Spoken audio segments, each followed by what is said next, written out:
Hey everybody, it's your boy Marcus Norman from Gentleman Style Podcast, your host of the number one podcast coming to you live in America. And today we have an incredible guest speaker. This man, Mr. Tim Kubiak, brings more than 25 years of real world experience leading and selling in every type of economy, from boom to bust. As an individual contributor, executive, and founder, he's helped companies of every size grow and thrive across countless industry segments and business-to-business sales models. Please help me welcome to the stage the incredible, the amazing Mr. Tim Kubiak.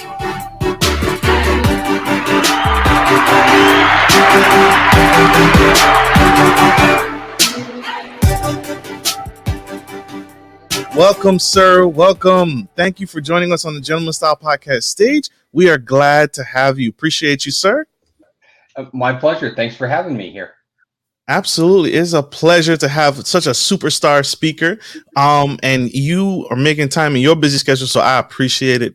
Definitely. Sir, tell us I always like to start with this question. What's a routine that you have in the morning that gets you started, that has led to your success in business? What's a morning routine that you have? Is it yoga? Is it Pilates? Is it exercise? Is it meditation? What is it that you do in the morning that really starts your day off on a good foot? The first thing is I start early. I'm not a late night guy, so it's not uncommon for me to start my day at 5 a.m. So, back when I was traveling pre-COVID, it was a lot of times hit the hotel gym. If I was home, it was yoga, and I'd be at the yoga studio. And of late, it's actually get up, hit the coffee pot, and wait for daylight to come, and then go usually walk outside. Good. That's important, right? And the reason why I always ask that question is because a morning routine, you hear it so often. Every successful person has a morning routine that kind of sets the tone for the rest of the day. So I always like to ask so that we can get it in our heads and start developing those mindsets that successful people, and so we can start mimicking those habits. So thank you for sharing that, Mr. Tim. Sure. Absolutely. So diving right in, right? How have you seen it as you travel the world and as you've counseled and mentored and coached to businesses and sales tactics? How have salespeople had to adapt their approach since COVID-19 begun? So first of all, everything's being done via Zoom, right? Or some web conferencing. And that was a big change at first. And you heard terms like Zoom fatigue and everything else out there, but it was learning to communicate and have the value. And the second part is really focusing on what the business's priorities were. It was really easy when times were good and everything was humming along to just assume that you were going to get the business, they were going to make the spend. And about a year ago, as we all know, people hit the brakes. And one of the big changes was the approval process. So literally, I've seen in clients and people that I work with, their clients' CFOs put the brakes on a CEO decision, not a corporate priority for the spend. Really? So yeah, absolutely. The approval process, I've seen corporate level decisions. I'm talking $1 billion corporations that used to be rubber stamp, 10 grand, 50 grand a year ago. And it's a little bit less now, but it's still in place. A year ago, they'd be like, nope, nobody can spend any money over 10,000 without our approval. Don't care if it's a renewal. Don't care if it's this. So you had to, as a sales professional and as a business professional, understand what was going on and what had changed in that process. And so many people just got comfortable and didn't do the work early and lost business because of it. Absolutely. So would you say, in your expertise to any business, the most important, you have several levels to business. You have HR, you have human resources, you got lawyers, accountants, CPAs, bookkeepers. To you, what's the most important segment to business? I think I know the answer, but who is the most important when in business? So I'm going to give you two answers to this. Okay. The Perfect. First thing you have to know is, are you costing your customer money or are you making them money? Because that changes it, right? The second part of it is the two most important people are the people that hold the money and the people that see the benefit, the line of business. And that's a big shift we've seen. Right. The business benefits. So if it's a supply chain, take cost out. The people that hold the money have all the benefit. If you're doing more with less, the people that benefit from the throughput. But if you're producing a product and getting it to market and you're going to grow exponentially, then frankly, the sales organization and the people that are touching customers are going to have a lot more sway. True. That's true. That makes sense. Give them a round of applause, y'all. That's huge, right? That's nuggets. That's nuggets you're not going to get anywhere else except on the Gentleman Style platform today. So that's huge. So, Mr. Tim, tell us, why are sales professional? Why do you recommend sales professional hire a sales coach? If I'm in sales, I should already be especially if I'm a top performer, I should already be where I need to be. The learning is done. I don't need to perfect anymore, do I? So, everybody thinks sales in old school terms. They think tactics. I'm going to do this and make people buy. Sales coaching, that's sales training. How do you make a call? How do you position yourself? How do you close a deal in the old world? It is what people think. Sales coaching should be something very different. It is strategy.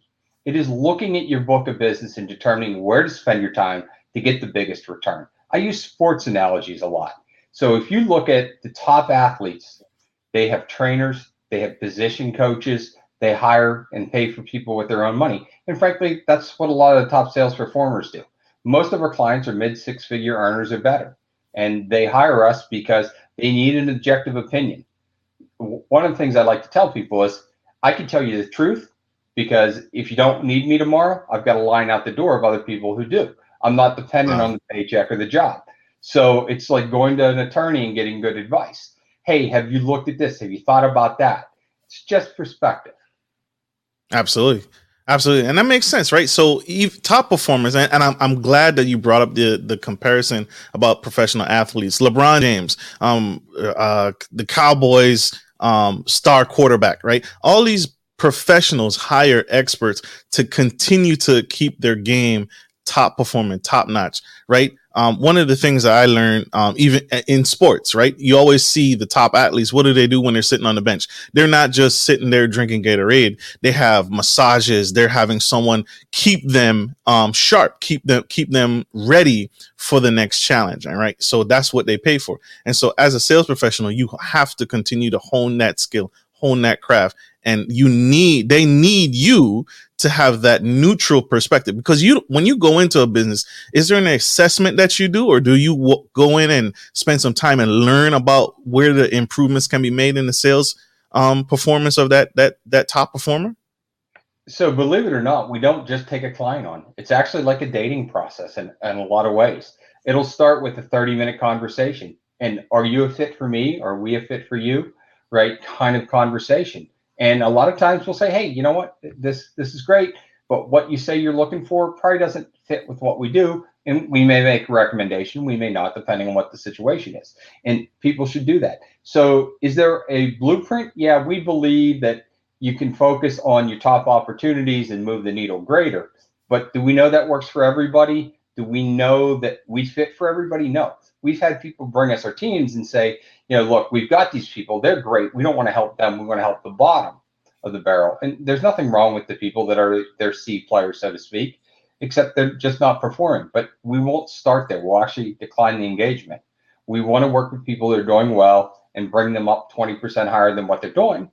And then we can bring up the B+ players. And we've done it time and again, and we know it works. Powerful. Absolutely. So speaking of top performers and B+ players and people who are not doing well, why is it so many people, the ratio, the numbers about people who get started in sales is significantly high? Why do so many people who are starting out in sales struggle or fail? So I have a picture I like to show. So imagine it. It's a guy getting pushed off the top of a boat into the ocean, and his arms are flared out, right? And he can't swim, and he's panicked. And that's what we do to salespeople. Going back to a football analogy, so often when you hire a salesperson, it's, if you think of the 2-minute drill, what you're doing is you're saying, here's a minute on our products. And that's great. Product information is important. Here's 30 seconds on our company policies. Okay, great. Here's 25 seconds on using our systems and why we're wonderful, and 5 seconds about why our customers actually buy from us. The reason salespeople fail is a lot of times they're not given guidance, right? I've worked with a lot of salespeople. And one of my favorite success stories is there was a guy that expected me to fire him when I walked into the get to know meeting. I was acting as a vice president of sales. I was leading a big expansion, and he literally brought his stuff packed up, ready to hand it over to me. Wow. And I'm like, what are you doing? He's like, I know these 3 people told you to fire me, so I'm just making it easy for you. I don't want there to be any hard feelings. I'm like, we haven't even had a conversation. I don't know anything about you, right? And it turned out the man was doing an incredible job, and he was doing 3 other people's job, including his manager's job, but not his own.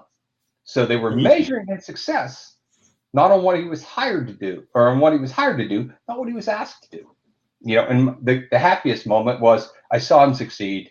And 2 weeks ago, he actually called me, and he's now the top salesperson in the company. So, it can happen. It can change.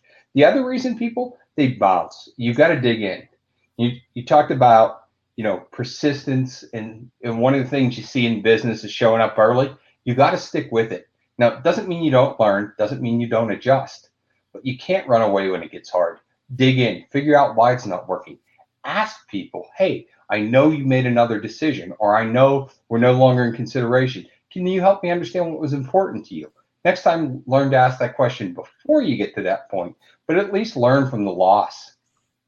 Absolutely. So that sounds like a number of different things. It sounds like they give up too soon, right? They don't stick in. That gentleman had already packed up. He was ready to throw in the towel, even though you hadn't even talked to him. But it's the VP of sales coming to talk to me, so it must be the end. When in actuality, it was actually a deeper assessment that was all required. And now he wasn't doing bad. He was just spread out really thin.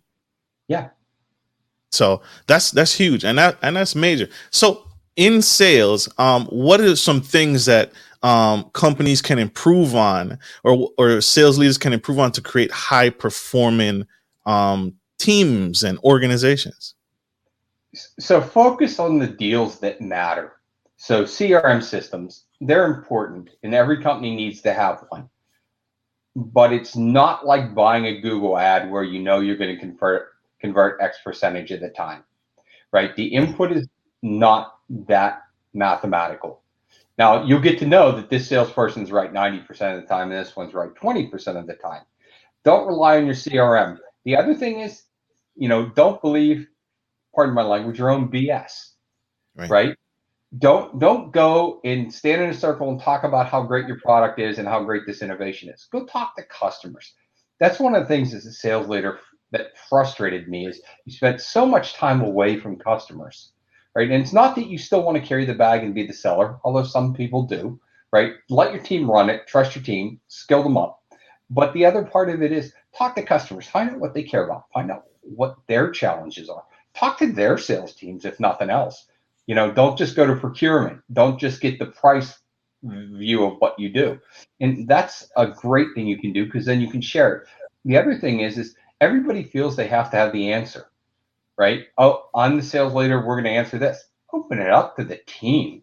We talked about coaching earlier and athletes. Look, the best minds in the world go to other minds, right, for their areas of expertise. If you have a finance problem, go to your CFO. If you have a sales problem with the type of customer you haven't sold to before, go to somebody who's senior, or even somebody who's junior, who's solved that kind of problem. Make the calls collaborative and about collaboration, not an inspection of did you do. There's tons of things for that. But have the conversation and be proactive and positive. Absolutely. That's huge. One of the things for me, even when I got into sales, it was very difficult. And I saw this happen all the time. It was the company would just they would do hiring events, and it was just a massive influx of salespeople, right? Instead of actually spending the time to train up good top performers. And just like you said earlier, not just a 5-second, here's our product, here's what we do, here's where your leads come from, here's a crash course in our CRM system. Now go out and sell your heart out. That's not the answer. And I think a lot of companies do that, is they just say, well, let me throw a bunch of spaghetti at the wall and see what sticks, right? And that leads me to my next question. Do you see that happening on your end? Because that's what I experienced. And what's the real answer? What's the fix? Is it what you said earlier?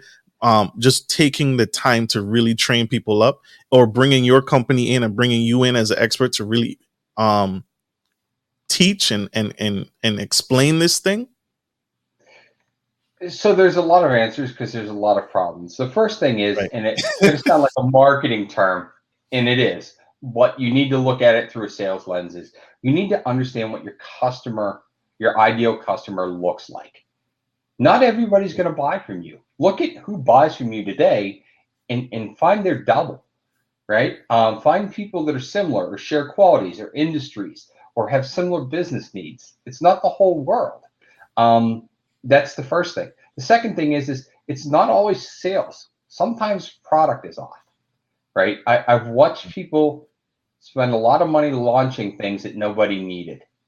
So it goes to understanding, what does the market want? What are they willing to pay? And by the way, I pick on tech founders all the time. Great, you built this and you're going to go try to raise $15 million. Fantastic. By the way, does anybody want it? Well, they don't know they have this problem. Then you've got to educate them. If they know they have the problem and you give them the solution, it's a much lighter path. That's the ticket. I love that. That was Tesla's big issue, right? Tesla, when they first got started, they made a car that was only affordable to a certain demographic, and that's what you spoke with. That's what you spoke to. They built this thing, and it was, everybody wanted a self-driving car, but no one could afford it. And that's how you end up with all these different versions now. Now you got the Model X. Now you got the Model T. He had to scale it down because he went too big, and he made it unaffordable. That's what you're speaking to, right? That's absolutely right. Yeah, and he brought it. If you think about it, he did the opposite of what a lot of people do. He started up market, and he knew to come down market. So many people try to start down market and work their way up. So in that way, he was very unique. Absolutely. He was. Absolutely. We are going to go to a quick commercial break. You all don't go anywhere. Stay tuned. Stay with us. We'll be right back. I'm Marcus Norman, bringing fresh vibes to hot topics surrounding culture, relationships, business, finance, sex, dating, faith, and everything in between. Whether you're into passive income opportunities, trending topics and useful relationship tips, or dynamic guest speakers, there's something for everyone. You can expect all that and more every week. If you're down with this content, then consider joining our growing community by subscribing to Gentleman Style Podcast and smash the bell to get on our VIP list. Your support means the world. Thanks for watching. Link to my channel.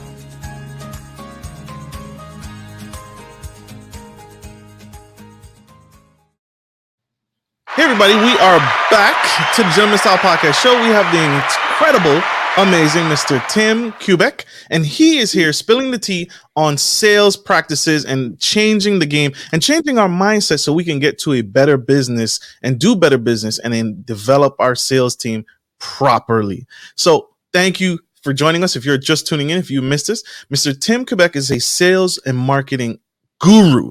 He is the man he's the man that's going to companies and showing companies, even in COVID, how to do better business with their sales team and develop a better sales system. Whether it be your CRM funnel is broken, your team needs more development, they need more training, or they need better materials, whatever it is, Mr. Tim is the man. And he's here today spilling some great tea. Mr. Tim, we have changed. COVID-19 changed everything. Right? It changed the way we do business, and we can no longer, the door-to-door salesman, I would think in this market is outdated now. And now we have to get more creative. What are some new things that we have to adapt to as sales professional and teaching our team so that they can still continue to draw in business and find new clients and prospect? So you're right. Door to door is pretty much a thing of the past, right? But we've actually seen people go the other way. And we've seen the challenge where people have hid behind email and social media and marketing campaigns and automations and not had the real conversations. And if you get nothing else from me, it's talk to potential customers, talk to prospects, have a genuine conversation. And that's one of the things that you had to change in COVID is you got to get much more concise. Years ago, you heard, what's your elevator pitch, right? It's Silicon Valley thing. It's spread everywhere. But the truth is, right, you start the conversation with, tell me about your business. Tell me what your problems are, right? And I use a phrase, and sometimes people get their feelings hurt. But if there's not a bruise to poke, if you don't know what problem you're going to solve, you can't fix it, right? Right. You're not going to walk into the doctor and they're going to look at you and say, oh, it's your right ankle. Well, if they didn't see you walk in and you're just kind of sitting there, they have no idea. So you have to do the discovery. And COVID's made that important because you have to understand, we talked a little bit earlier about where they are. You cost them money, you save them money. And COVID's amplified that. The other thing that's changed with it is, I laughed. For years, we had video cameras and nobody used them. Now, if you don't turn them on, everybody's like, what are you doing? Right? That's so true. That's so true. It's so true. And you're right? We are now migrating to now a virtual platform, on now virtual system, and businesses have to change or they're closing. They're literally shutting the door. And so do you think it requires a new level of sales professional? Now the sales professional needs to be familiar with e-commerce, right? He now needs to integrate into, if I have a product, now I need to focus on getting people to my website versus setting the appointment or setting down for that consultation. What's been the pulse with you? What do you see? So look, e-commerce, there's no doubt it has grown like mad, right? And everybody knows the restaurants have pivoted to take away, right, and online ordering have done better. The part not everybody sees, and this is part of, no matter what you're selling, you got to look at where you fit, is the people who enabled that were the packaging people, right? Who made the bigger bag for McDonald's? Who made the better takeout containers for the local restaurant takeaway, right? How did the Mexican restaurant industry, which had virtually no takeaway business, go to delivering tacos that weren't soggy and things like that? And I know packaging is a single stream, but finance has done that. You've seen software and security move to the cloud at a rate that was unimaginable. One of my favorite stats is last year, PC sales were supposed to decline 8%. Everybody was saying, yay, that'll be a great year. If we only decline 8% or slightly less, we'll beat the number. And by March of last year, they were at a 2% decline. There was an unprecedented demand. Is it repeatable? No. But people had to shift their businesses, and now they have to secure it. And there's the whole debate of work from home, go back to the office, and that's every company has to make their own decision there. We're seeing it all across the board. So, absolutely, that's powerful and that's important, right? That's the pivot, y'all. That's the pivot that Mr. Tim teaches to and that he speaks to, is the pivot point where businesses have to make the transition and develop a better quality sales team and really focus on delivering, meeting your customer where they're at, right? Whether it be online or door to door or in the marketplace, wherever that may be. Mr. Tim, my last question is company culture, is a company who focuses on the culture is more competitive than their competition? Is that a competitive advantage to you, do you think? So I think culture is growing in importance. Is it a distinct competitive advantage? No, because in innovation or customer focus is a distinct competitive advantage. But buyers have changed, right? I don't want to speak for your audience or you, but I spend my money where they represent my values and my beliefs, right? And consumers are much more educated. And there's a statistic out there that by the time someone has started a true buying journey, 75 to 80% of decisions been made. They've done research. They understand it. We'll use the car industry. Used to have auto magazines, right? And then go into the dealer and you looked at the cars and they handed you a brochure. Now, customers are much more informed. And that's the difference. That's the change. Take them on the journey. Help them along. That's so true. That's so true. Absolutely. Take them along. Mr. Tim, what's a book that you recommend every man or woman read? A random walk down Wall Street. Ooh, that's a good one. Yep, it's not a sales book. It's about economics. But I think, and it may be a little dated now, but I think it gives you a view of how markets and things work. So that's my first recommendation. Absolutely. What's your favorite way to give back to your community? Pre-COVID, we actually volunteered at dog rescue in East St. Louis, and we have 3 rescues in our area. So that's been the charities that are part of what my family's done for years. I love that. That's you're the second person. You're the second one to do something with our 4-legged friends. So I appreciate that. Love that. Love hearing that. And lastly, Mr. Tim, how can people connect with you? How can people grow with you and get on board with what you're doing? What's the best way to reach out to you and your team?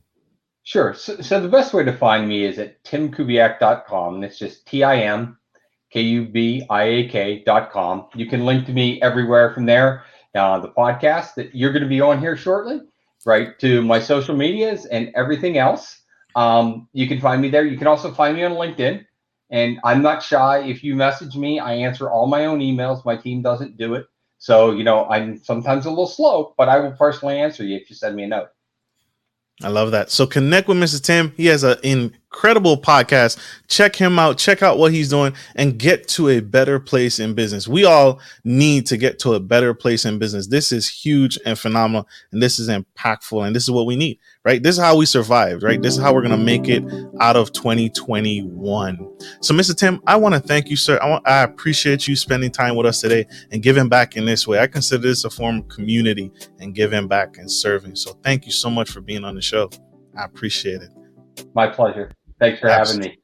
Absolutely. And I want to say this to you publicly.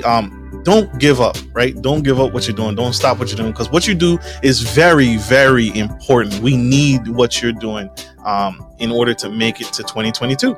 So don't ever quit. We need you. The world is influenced by you every single day. And thank you all, my audience, for tuning into the Gentleman Style Podcast Show. I hope this message has served you, and I hope it helps get your mind thinking and the brains flowing, because we need this. And if you have questions about sales in your company, check out the website below, Mr. TimKubiak.com, and that's TimKubiak.com. Thank you all for tuning in. Like I end every show, take care of your family, take care of your friends, and take care of business. This is Marcus Norman, the Gentleman Style Podcast Show, signing off. Love you guys. Bye.